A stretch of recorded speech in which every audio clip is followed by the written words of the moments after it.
Hi, have you ever wondered what good debt and bad debt is? A lot of people hear about good debt and bad debt, but really don't know what it is. So stay tuned. I'm going to talk about what good debt and bad debt is and use a game of Monopoly to really show you more about it. All right. Robert Kiyosaki does an excellent job talking about good debt and bad debt in his book, Rich Dad, Poor Dad. If you haven't gotten a hold of the book, I encourage you to buy the book, read it. There's a link down below if you want to check it out. And just so you know, I'm an Amazon affiliate. So if anything you buy, I may earn a commission off of it. It's not going to cost you anything extra, but I may earn a commission off of it. So just to let you know up front. And I'm not giving any financial advice. I'm just telling you what I've done, some books I've read, some investments I've made, and some things about life, help you make some more better decisions in the future. But let's get back to where we start talking about. All right, good debt and bad debt. All right, do you know what good debt is? Drop it below. If you know what bad debt is, drop it below. All right, I'll start with bad debt. Everybody thinks you have to have a car, which is fine. Go out and buy your car, no problem at all. But the car, your little car, this is considered bad debt. Whatever it may be, it's considered bad debt because you're putting money down on it. You get nothing out of it other than from getting point A to point B. All right, that's all a car really does. It's going to take you from point A to point B, and it's really just taking money out of your pocket. Especially if you're paying, a 5-year plan on it, a 6-year plan, paying down the debt on that car because most likely either the car company or your bank is charging you extra interest. There's money is going out of your pocket. You're not going to see it again. But if you bought that car and it's for business purposes, then it's considered good debt. All right, but very few people have that, so I'm not going to get too far into that. But make sure you make a distinction on what you're buying the car for, and if you can, try to pay it all off up front, so then you don't have any extra interest coming out of your pocket every month. But back to what I was saying, a car is considered bad debt. Some other things such as bad debt. A lot of people go to Starbucks, buying their coffee, the latte, cappuccino, whatever it may be. That's considered bad debt. If you're a wise person would go and just make the drink at their house. Make the coffee at your house, cappuccino, buy a cappuccino machine. It's going to cost you some extra money, but make that drink in your house. It's saving you extra time, saving you extra money. Whether you're dishing out $4 or $5 on Starbucks every day. Over a week, that's $20, $25 going out of your pocket every month. I'm sorry, every week, excuse me. And every month, that's $100. $100, over a year, that's $1,200. What can you do with that $1,200?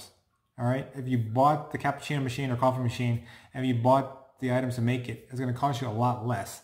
Maybe only about $50 total, or in the very beginning. And then over time, it's going to cost you whatever to buy the coffee grinds and so on. But that's considered, like I was saying, cars considered bad debt. Got a little bit off tangent, but just to give you a quick little idea. And then back to the game Monopoly, you want to buy your house. You want to buy your first greenhouse, your first house to live in. A lot of bankers think, buying a house is considered an asset, but it's not your asset. It is the bank's asset. All right. So that is also something else that's considered bad debt. So if you don't want to continue down this rabbit hole, try to avoid buying a house to live in. I know Greg Cardone's, he's really big on popular saying, don't buy a house to live in. Buy a house so you can rent out. Buy a house or live in a house you can rent. If you buy a house you can rent, I messed that up. All right, take 2. All right, if you buy a house, buy a house where you can rent out. And if you're renting it out, you're going to earn passive income from that. That is considered good debt. All right. And investments are going to give you money over time. Sure, there's going to be issues with it, but the whole idea is between good debt and bad debt. You want to buy. You're spending money that's going to return money in your pocket every month. So that's what a rental property will do. But if you buy a house to live in, if you want to buy that little greenhouse to live in, that's considered bad debt. I hate to say it, but it's considered bad debt. It's really hard to get around it, but you're putting away money. You're giving away money to the bank, giving away money to the salesperson or to the seller who you bought it from. If you buy it, buy it from a seller, Um, but you've got to be careful. I mean, I know everyone's got to have a house to live in. Everyone wants to have the pretty house to live in and so on. But yeah, I admit I did the same thing. I bought a house to live in initially, but it quickly became a rental property. If you haven't checked out my other video, check out my other video up here about becoming a real estate investor. Talk a little bit more about that. But you really want to try to buy a house that you can rent out and you have a draw passive income. That's really what it's about. That's what this channel is about. You want to earn passive income. So have a property you can rent out to somebody else, earn the passive income. If you're having a property manager, who's going to manage the house, you don't want like dealing with the tenants, you don't deal with the toilets, the trash, and everything else like that. Have a property manager. The property manager is going to deal with all that. And I'll talk about the property manager right up here in this other video, so check out that video. I'm sorry, it may come out the other side, but either way. But if you want to, have the life you want to live, you want to earn passive income, you've got to make decisions to change your life, to do something different. You can't do what a lot of your friends are doing, who's going to, buy the house to live in, buy the fancy car, and that's all bad debt. You want to have passive income coming in because you can't rely on Social Security. You can't rely on, you can't even rely on your retirement check because your retirement check could suddenly go away. The state could be running out of money. That company you work for could be running out of money, and suddenly they can say, hey, I'm sorry, we're going to let you go. And guess what? We can't pay you that retirement check we promised you because we don't have the money to pay you that retirement check. That's why you have to have your own plan separate from what your company you work for. Have your own separate retirement plan working for you. Have your own passive income working for you.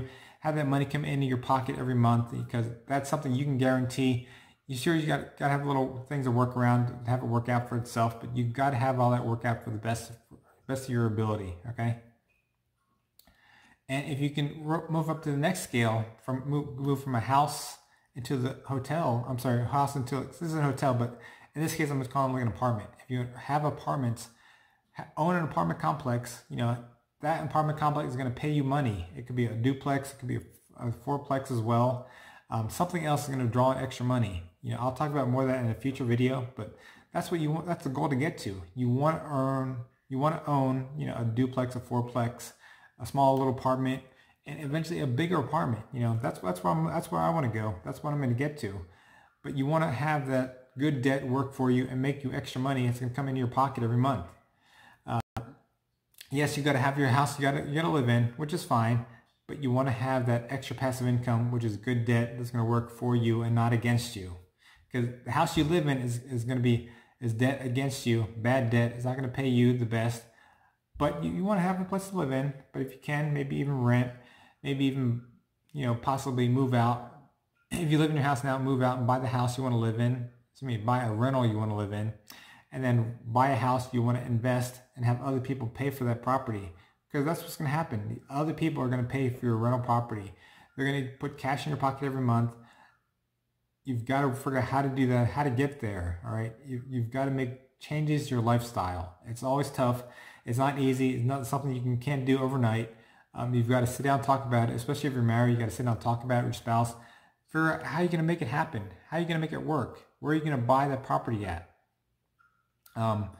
I wanted to do this as a really quick little video explaining good debt and bad debt because somebody asked me in a previous video and I told them, yeah, I make a video. And so I'm making that video now because if you want to live that passive income lifestyle, you've got to be able to differentiate between good debt and bad debt because a lot of good debt is not going to help you with bad debt.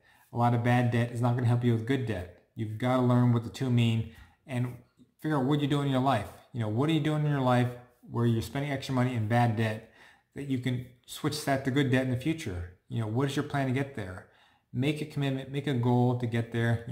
We're coming up at the end of 2019 and you've got to make some drastic changes for 2020 because a lot of things are going to happen. A lot of things that may not be good or could happen in the future. There's always talk about recessions. Check my video about recessions up above. A lot of people is hinting at recessions. CNBC is talking about it. Your favorite YouTubers are talking about it. All these people in the news articles are talking about it. You've got to make that decision because if a recession happens, are you going to be ready for it? Are you going to be prepared? You want to get on the right track to make sure you're prepared for the next recession because if you're around for the 2008 recession, it wasn't good. It wasn't pretty. You may have seen your retirement account drop drastically and you want to be prepared to make those changes for when that time comes. So I encourage you, when time comes, buy investments that are low during a recession. Don't quit, don't get out of the recession, don't drop your stock, don't stop your investing. I encourage you to keep on investing. Don't stop at that point. Don't make that mistake, because you will miss out on the rebound. When the recession hits, it's going to eventually rebound. I always consider investing like a roller coaster. Whatever goes up must come down, and it's always going to come back up again, just like a roller coaster. All right, it's going to follow that same little pattern again. Everything is based on a pattern. I'm going off on a tangent again, but I wanted to share some other ideas with you, something to think about. If you haven't already, like this video, subscribe, click the bell for notification. All right, I'll see you again next Friday with another video. All right, take care. Have a great day. I'll see you soon.